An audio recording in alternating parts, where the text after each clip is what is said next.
Everybody, welcome back to my channel. Today I'm going to discuss my 1 month update for homeschool and let you know what's been going on. It's been a crazy, oh, I have a tangle there. It's been a crazy month. It's always a crazy month. It's always a crazy week. It's been crazy many years. And so I kind of hit my threshold with saying, you make the plans the best you can, and it's always the best laid plans that get thrown out the window. And so I've had to renege on things that I've said, and it's okay. So we made some changes. One of the things that we did was we got rid of Apologia. We made it maybe 3 or 4 lessons in. It wasn't very much.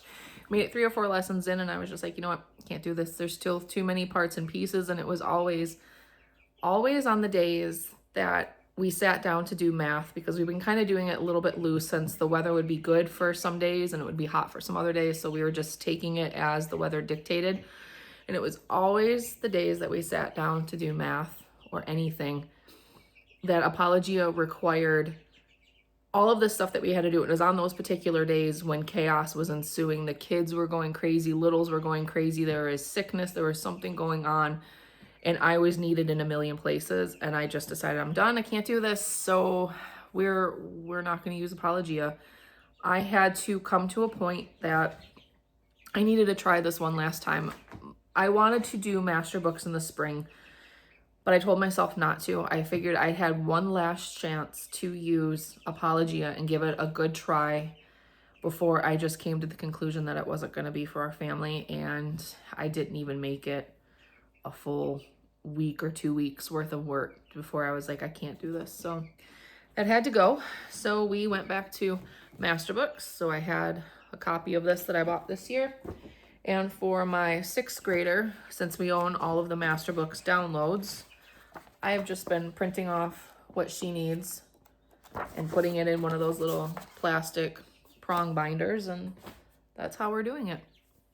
The other thing that we switched up again is for my 6th grader. I didn't like the way that learning language lessons through, this is language lessons for living education, language LLATL. So it's learning language arts through literature. That's what it was. It was requiring more of me, and she didn't need that, but she needed teacher guide, context, and notes in order to do what she needed to do. And I've just come to that point where I want independent. My children are almost 12 and teenage, my older 2. They need independent. They can do independent. They don't need to sit there next to me and do language arts. Sorry, Charlotte Mason purists, they don't need that. I do not like that I have to act like I'm spoon feeding my children. They are smart, they are capable, they can do so much more.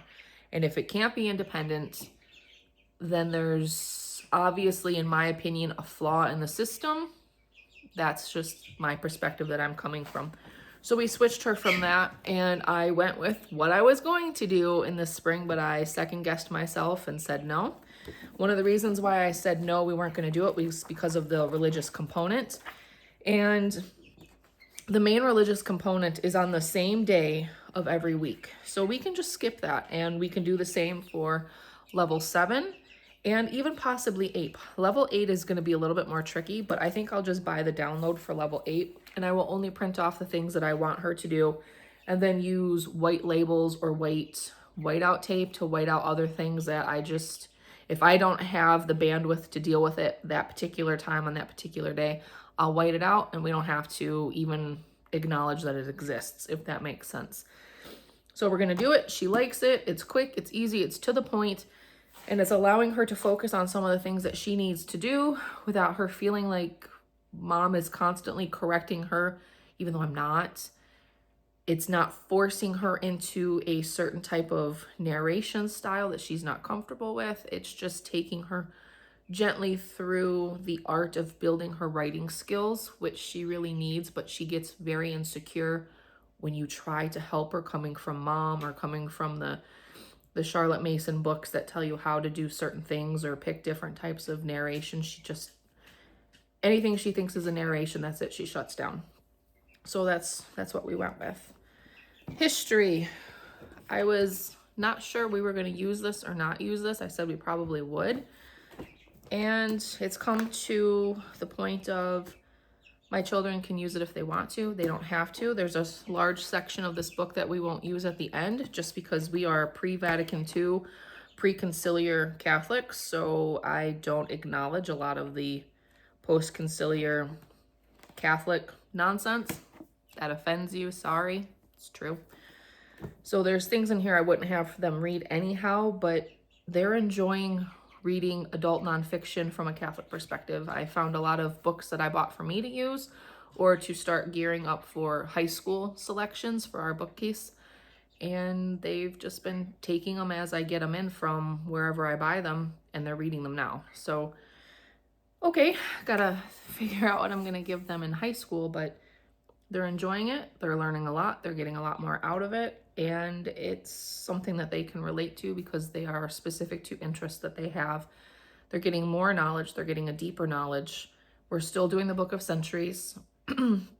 We're still pulling in supplementals, but that's what we're doing for history. And then the last thing I decided that I was going to do was I was finally going to put my money where my mouth is, and I'm having my children go through the units that I'm building for YouTube. We're going through the books. They don't necessarily want to follow anything that has to do with 5 in a row, any of the prompts, any of that stuff with 5 in a row. They don't like it. That's okay. They don't have to like it. We don't have to follow that. But they have always enjoyed when I make our book baskets and our strewing baskets full of various themes and topics. And I've always used 5 in a row as something that draws out topics for me to research and to make resource and book baskets with. And so that's what we're going to continue to do. That's how we're going to use my units that I publish. And I fully encourage you to do that too, or use it with 5 in a row, or use it as a companion book source, book list, resource list for whatever it is that you're doing. But that's what they want to do. They like what I'm finding, but they don't want to have any association with 5 in a row. And that's okay. And that's pretty much where it's been the last month. The weather's going to start getting nicer here in a few weeks, so we're going to be spending more time outside soon. And while I don't believe in unschooling, I do believe in a holistic, organic, relaxed sort of an environment. And that's what I'm really leaning into again, as I'm pulling myself out of a need and a reliance on curriculum, which I've had for a few years because of all of the babies. I couldn't function. I couldn't think. I couldn't put book baskets together. I just didn't have the time and the mental acuity to do that. But now that I do, that's where we're going. And I've actually did something I said I would never do because I was too afraid to do it, because if I always needed it, I would be gone. I'm getting rid of all the stuff. I'm getting rid of all of the curriculum, whether it's stuff I bought this year or I bought many, many years ago. I've been selling it. Some of it I've had to sell for heartbreaking prices to get it out of my house, but I'd rather have it out of my house because we're not using it than it's sitting on the bookshelves, taking up space and creating guilt and whatever else goes along with that, just keeping stuff that we don't use. So I've finally, by the grace of God, decided to do that. And so that's where we've been. That's what we've been doing. Let me know below what it is that you've been doing, or have you even started? Maybe you haven't even started. What are you leaning towards? What are you feeling? Like, subscribe, share, and I'll see you guys later.